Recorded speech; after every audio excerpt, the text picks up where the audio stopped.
Panorama group, जो सोचता है वो करता है। आपके अपने सपनों का आशियाना।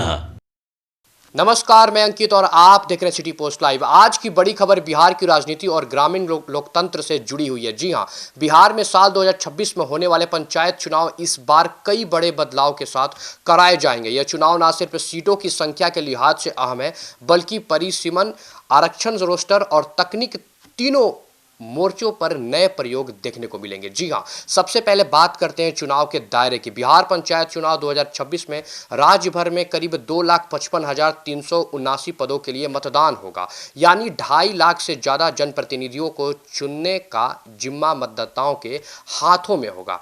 ऐसे में यह चुनाव बिहार के लोकतांत्रिक ढांचे की रीढ़ साबित होने वाला है। इस बार का सबसे बड़ा बदलाव नया आरक्षण रोस्टर है। बिहार पंचायत राज अधिनियम के तहत हर 2 चुनाव के बाद आरक्षण रोस्टर बदला जाता है। पिछला रोस्टर 2016 और 2021 के चुनाव में लागू था, इसीलिए 2026 में नया रोस्टर लागू होना तय है। इसका मतलब यह है कि जो सीटें अभी अनुसूचित जाति यानी एससी के लिए आरक्षित है, वो सामान्य हो सकती है, और सामान्य सीटें एससी, एसटी या अत्यंत पिछड़ा वर्ग यानी ईबीसी के लिए आरक्षित हो सकती है, जो देखा जा रहा है मिला जुला के। इससे कई पुराने समीकरण बदलेंगे और नए दावेदार मैदान में उतरेंगे। अब बात करते हैं पंचायत परिसीमन की। परिसीमन वह प्रक्रिया है जिसमें ग्राम पंचायत, पंचायत समिति, वार्ड और जिला परिषद की भौगोलिक सीमाएं तय की जाती है। ध्यान से समझिए इस चीज़ को। इसका उद्देश्य यह सुनिश्चित करना होता है कि हर जनप्रतिनिधि लगभग समान जनसंख्या का प्रतिनिधित्व करे। समय के साथ आबादी बढ़ती है, गांव फैलते हैं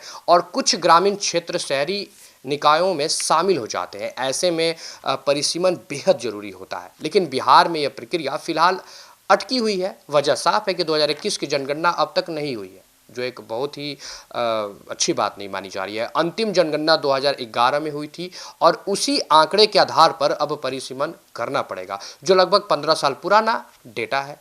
राज्य निर्वाचन आयोग के मुताबिक बिहार में पंचायतों का अंतिम पूर्ण परिसीमन 1994 से 95 में हुआ था। इसके बाद 2001, 2011, 2016 और 2021 में चुनाव तो हुए, लेकिन बड़े स्तर पर परिसीमन नहीं किया गया। आरक्षण की बात करें तो पंचायत चुनाव में एससी, एसटी और ईबीसी वर्ग को उनकी जनसंख्या के अनुपात में आरक्षण दिया जाता है। ईबीसी के लिए करीब 20% आरक्षण का प्रावधान है, जबकि कुल आरक्षण 50% से ज़्यादा नहीं होगा। इसके साथ ही महिलाओं को पंचायत चुनाव में 50% आरक्षण मिलेगा और यह आरक्षण वर्गवार लागू होगा। चुनाव को तकनीकी रूप से मजबूत बनाने के लिए इस बार 32,000 से ज़्यादा नई M3 ईवीएम मशीनें खरीदी जा रही है। जी हाँ, जिन पर 64 करोड़ रुपए से अधिक खर्च होंगे। इसके अलावा पिछले बार जहां पंचायत चुनाव 11 चरणों में हुए थे, वहीं इस बार चरणों की जो जनसंख्या कम होने की संभावना बताई जा रही है,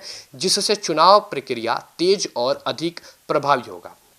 मतलब कुल मिलाकर अगर देखा जाए तो बिहार पंचायत चुनाव 2026 पुराने परिसीमन को अपडेट करने, नए आरक्षण रोस्टर को लागू करने और आधुनिक तकनीक के जरिए मतदान को पारदर्शी बनाने की दिशा में एक बड़ा कदम है। यह बदलाव न सिर्फ पंचायत स्तर पर प्रतिनिधित्व को संतुलित करेगा, बल्कि बिहार के लोकतंत्र को और मजबूत बनाएगा। फिलहाल पंचायत चुनाव के इस अपडेट में इतना ही। मैं अंकित और आप देख रहे थे सिटी पोस्ट लाइव।